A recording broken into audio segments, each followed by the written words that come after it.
Eugene is preparing for another night of demonstrations calling for racial justice this week. This marks 2 weeks of protest in Eugene of speaking out against police brutality following the death of George Floyd. NBC 16's Perry Elliott-Arani is live now in Monroe Park, where a protest is set to begin in just a few moments. So Perry, have the protesters mentioned what their goal is for this evening? No, they have, Alan. I actually just talked to one of the lead organizers, and she says the primary goal for tonight is to remember 2 young black men that were killed, not necessarily by police, one by police. This is Tamir Rice, who was killed in Cleveland, a 12-year-old boy. Also wanting to remember Trayvon Martin, who was killed by Community Watch member in Florida, George Zimmerman. Perhaps, you remember that trial back in 2013. Now, both of these men, the goal is to remember that they lived and were killed unjustly as marchers march from here. They've told us they're going to go to Jefferson Park. And now, right now, you can see the crowd still gathering. We're talking dozens right now, but things have escalated in the past few days. In these first 20 minutes after the set time, we've seen hundreds show up after that. So we'll continue to keep you posted right here on NBC 16 as to where this goes from here, Alan. A rally outside Springfield City Hall demands the City Council vote to keep body cameras for Springfield police in the budget. NBC 16's Alex Hassenstab is live at the rally now. Alex, why is the body camera program potentially on the chopping block? Well, City Council is dealing with making budget cuts due to the COVID-19 pandemic and some of the impacts it's having to revenue. But amid protests of police brutality all across the nation, local activists are demanding that body cameras stay in the budget. Now, the budget was set pre-pandemic for the next fiscal year, which starts this October, and one of the proposed cuts was to the Springfield Police's body-worn cameras program, which according to city documents costs about $350,000 a year. Now you can see people are gathering on the steps here at Springfield City Hall. They're having local community members give speeches, and they're demanding that body cameras stay in the budget. As of right now, only one Springfield police officer wears a body camera, but City Council was prepared to move forward with the program this March. We will, of course, be updating you on the results of tonight's meeting. That will be here in our later shows and online at NBC16.com. Back to you in the studio. I spent my day talking to healthcare workers and their unions to find out exactly what's going on inside the hospitals here in Oregon, and I can tell you that the situation with PPE and the supply, it is serious, and there definitely is need for concern. I spoke with the Oregon Nurses Association. They say healthcare workers across the state are reusing their masks. ONA says healthcare workers in Central Oregon are reusing masks for up to 3 weeks. Locally here in Eugene, Springfield, healthcare workers say it's about 1 mask per shift. ONA says this is an issue because the germs from used equipment can spread from person to person easily. And of course, if PPE runs out, well, healthcare workers, they can be exposed to that virus too. We are the people that are running towards the fire to help others. And right now we're getting burned. In a statement sent to me today by Peace Health, it reads in part, quote, "We are aggressively monitoring and restocking these supplies using both traditional and unconventional sources." It goes on to say, based on current and projected usage rates, we have sufficient PPE for caregivers in all 4 of our Oregon hospitals. And Peace Health also just responded to one of my questions about reusing masks. They say they are collecting used N95 masks and looking at options to clean and reuse them. Right now, we're also seeing more private companies hop on board to make PPE available. However, I'm told they are facing some red tape when it comes to approval for getting some of that equipment into hospitals. Alan. All right, Kelsey, thank you so much, and definitely stay safe.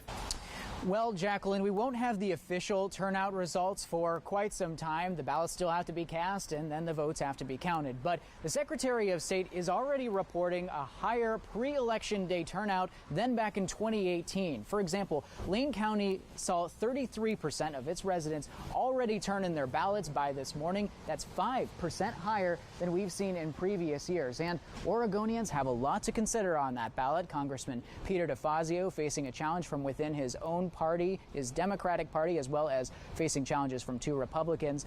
We've got mayors from Eugene and Springfield also facing challengers. And Joe Biden is the Democratic presumptive nominee for the Democratic Party for president. But Senator Bernie Sanders is asking his supporters to vote for him anyway, and that's because they want to influence the direction of the party. So we've got a lot to follow on this election day. Those results will be coming in. We'll be sure to keep you updated on our 11 p.m. newscast. But in the meantime, do be aware these votes might take some time to be counted, longer than usual, and that's because Lane County tells us they actually have less election officials working to count these numbers due to social distancing guidelines they're trying to follow. Got it. Thank you, Perry. Starting today, the southbound Delta Highway ramp near Valley River Center is closed for construction, and it's set to cause delays for months. Yeah, to find out exactly what to do to avoid those headaches on the roadway, we now join NBC 16's Stephanie Rothman. She is live at the scene. So, Stephanie, I'm sure traffic picking up right now. How are things looking out there? Right now, the construction is going to be happening very soon. But as you can see behind me, traffic is not moving very slow, but it soon will be. Soon 20 minutes may be added to your commute. Why? This is because the ramp right behind us over here will be going under construction. It's going to be happening, like I said, for the next 2 months, so you probably won't be seeing it till around May. They're doing this because they haven't been revamping this part of the bridge, which is right after the ramp, for a very long time, not for many, many years. So what they're going to be doing is revamping the bridge, adding joints. They're also going to be adding a guardrail. This is all to improve safety. And like I said, it's going to be happening very soon. For now, you're going to have to just check with ODOT for any changes for your commute. For right now, I'm reporting in Eugene. I'm Stephanie Rothman. Back to you. All right. Thanks a lot, Stephanie. Definitely people need to plan ahead over the next few months. Oh, yes, we do. Tracktown USA announced the Olympic trials for track and field are now postponed in Eugene in an effort to stop the spread of the coronavirus. The trials were scheduled to take place at Hayward Field this summer. Our Kelsey Christensen joins us live with the very latest. Kelsey. Jacqueline, that's right. The decision comes after the announcement of the Olympics for 2020 being postponed. But as for the Hayward Field behind me, well, construction workers are still hard at work to get that done on time. Now, I spoke with Hoffman Construction today, which is the general contractor for the project. They tell me the timeline for the new Hayward Field remains the same, meaning it will be finished by this spring. There have been some concerns, however, about social distancing with the amount of construction workers on the project. A spokesman told me today that those issues have recently been addressed, which means certain construction activities will be adjusted. Now, as far as for those Olympic trials, now that new date is up in the air right now. The Tracktown USA is working with its partners to reschedule that event, and also with ticket holders, whether that means you get a refund or you get to hang on to your ticket for a later date. And of course, we'll keep you posted on that as always. Jacqueline. All right. Thank you so much, Kelsey. Making history in the making. It was a game-changing announcement this afternoon from the NCAA. The upcoming March Madness basketball tournaments will be closed to fans amid concerns over the coronavirus. Brandon Cameraman is live in Las Vegas at the site of the Pac-12 men's basketball tournament with more on how this impacts the world of sports. Brandon?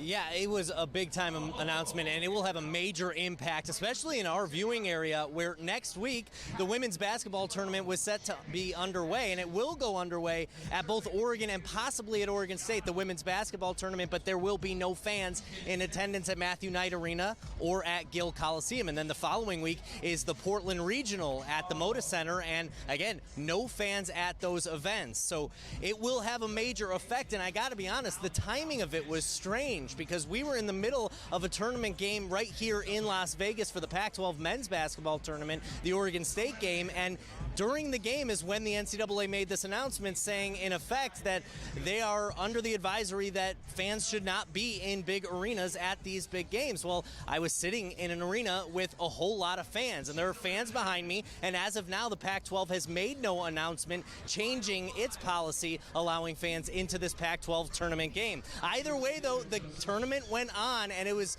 a little unfortunate that the Beavers were overshadowed by this coronavirus news, because the Beavers had an an incredible game, a game where Utah guard Alfonso Plummer set a Pac-12 record, hitting 11 threes. The Beavers trailed by as many as 14 in the second half, but came back and trailing by 1 with 3 seconds to go. Senior Trace Tinkle passed to freshman Jared Lucas, who hit a game-winning three-pointer from the corner, sending the Beavers to the quarterfinals.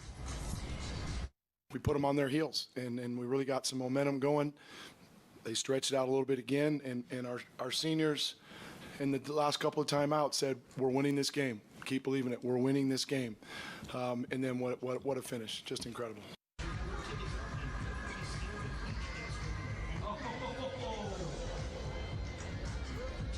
So Oregon State moves on to the semifinals, where the Beavers will play Oregon.